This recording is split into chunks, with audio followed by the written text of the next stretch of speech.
DSC అక్రమాలను నిలదీస్తూ వైఎస్ఆర్సీపీ చేపట్టిన నిరసనలను కూటమి ప్రభుత్వం జీర్ణించుకోలేకపోతోంది. రాష్ట్ర వ్యాప్తంగా చేపట్టిన ర్యాలీలను పోలీసులు అడ్డుకోవడం, నేతలను ముందస్తుగా అదుపులోకి తీసుకోవడం, పలుచోట్ల లాఠీ ఛార్జీలు చేయడంపై వైఎస్ఆర్సీపీ తీవ్ర ఆగ్రహం వ్యక్తం చేస్తోంది. ప్రజాస్వామ్యంలో నిరసన తెలిపే హక్కును ప్రభుత్వం కాలరాస్తోందని మండిపడుతోంది. డిఎస్సీ నియామకాల్లో అవకతవకలు జరిగాయంటూ వైఎస్ఆర్సీపీ పోరుబాట పట్టింది. ఈ వ్యవహారానికి నైతిక బాధ్యత వహిస్తూ మంత్రి నారా లోకేష్ రాజీనామా చేయాలని, డిఎస్సీ వ్యవహారంపై సీబీఐతో దర్యాప్తు జరిపించాలని డిమాండ్ చేస్తోంది.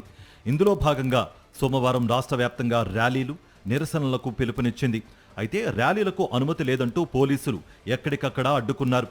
పలువురు నేతలను ముందస్తుగా అదుపులోకి తీసుకున్నారు. దీంతో పలు ప్రాంతాల్లో ఉద్రిక్త పరిస్థితులు నెలకొన్నాయి. వైఎస్ఆర్సీపీ అధినేత వైఎస్ జగన్మోహన్ రెడ్డి నియోజకవర్గం పులివెందులలో ఉద్రిక్తత చోటు చేసుకుంది. ఆర్డీఓకు వినతిపత్రం ఇచ్చేందుకు వెళ్లిన వైఎస్ఆర్సీపీ శ్రేణులపై పోలీసులు లాఠీచార్జ్ చేశారు. పలువురికి గాయాలు కావడంతో ఉద్రిక్త పరిస్థితులు నెలకొన్నాయి. చీపురుపల్లిలో నిరసన కార్యక్రమానికి వెళుతున్న మండలిలో విపక్ష నేత బొత్స సత్యనారాయణను పోలీసులు అడ్డుకున్నారు. దీంతో ఆయన రోడ్డుపైనే బైఠాయించి నిరసన తెలిపారు. శాంతియుతంగా ఆందోళన చేసే హక్కు ఉందని, పోలీసులు అడ్డుకోవడం సరికాదని మండిపడ్డారు. గుడివాడలో మాజీ మంత్రి కొడాలి నానిని పోలీసులు హౌస్ అరెస్ట్ చేశారు. రాజమండ్రిలో మాజీ ఎంపీ మార్గాని భరత్ ఆధ్వర్యంలో చేపట్టిన ర్యాలీని కూడా పోలీసులు అడ్డుకున్నారు. విశాఖలోని మ్యారేడ్ సెంటర్ వద్ద నిరసనకు ప్రయత్నించిన వైఎస్ఆర్సీపీ నేతలు, కార్యకర్తలను పోలీసులు అదుపులోకి తీసుకున్నారు. విజయవాడలో దేవినేని అవినాష్ ఆధ్వర్యంలో చేపట్టిన ర్యాలీని అడ్డుకునేందుకు పోలీసులు బ్యారికేడ్లు ఏర్పాటు చేశారు.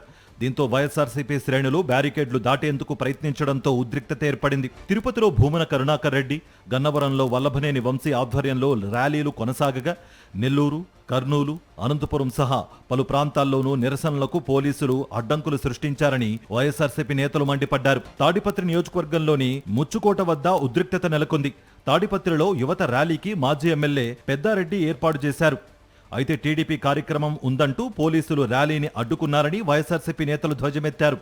ఈ విషయం తెలుసుకున్న పొంగనూరు ఎమ్మెల్యే, మాజీ మంత్రి పెద్దిరెడ్డి రామచంద్రారెడ్డి తాడిపత్రికి బయలుదేరారు. మార్గమధ్యంలో ముచ్చుకోట వద్ద పోలీసులు ఆయన్ను అడ్డుకోవడంతో రోడ్డుపైనే బైఠాయించి నిరసన తెలిపారు. శాంతియుత కార్యక్రమాలను ఎలా అడ్డుకుంటారని పోలీసులను ప్రశ్నించారు. డిఎస్సీ అక్రమాలపై సీబీఐ విచారణ జరపాలని, మంత్రి నారా లోకేష్ నైతిక బాధ్యత వహిస్తూ రాజీనామా చేయాలని డిమాండ్ చేశారు. మెగా డిఎస్సీ అనేది 16,000 మాత్రం టీచర్ ఉద్యోగాలకు నోటిఫికేషన్ ఇచ్చి చేశారు. ఈ 16 ఉద్యోగాలకు 35,000 కంప్లైంట్లు రిసీవ్ చేసుకున్నారు. అంటే అన్ని అవకతవకలు జరిగాయి. ఇది ప్రధానంగా డబ్బుల మార్పిడి జరిగింది అని మా ఆరోపణ.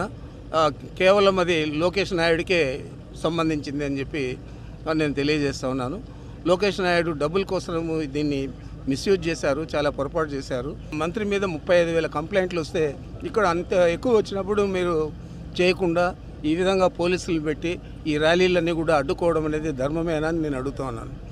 మొత్తంగా దగా డిఎస్సీపై ప్రజాపోరు కొనసాగిస్తామని వైఎస్ఆర్సీపీ స్పష్టం చేస్తోంది. నిరసనలను అడ్డుకోవడం ద్వారా ప్రభుత్వం ప్రజాస్వామ్య హక్కులను కాలరాస్తోందని ఆ పార్టీ నేతలు ఆరోపిస్తున్నారు. డిఎస్సీ వ్యవహారంపై సీబీఐ విచారణ, మంత్రి నారా లోకేష్ రాజీనామా డిమాండ్తో ఆందోళనలను మరింత ఉధృతం చేస్తామని చెబుతున్నారు.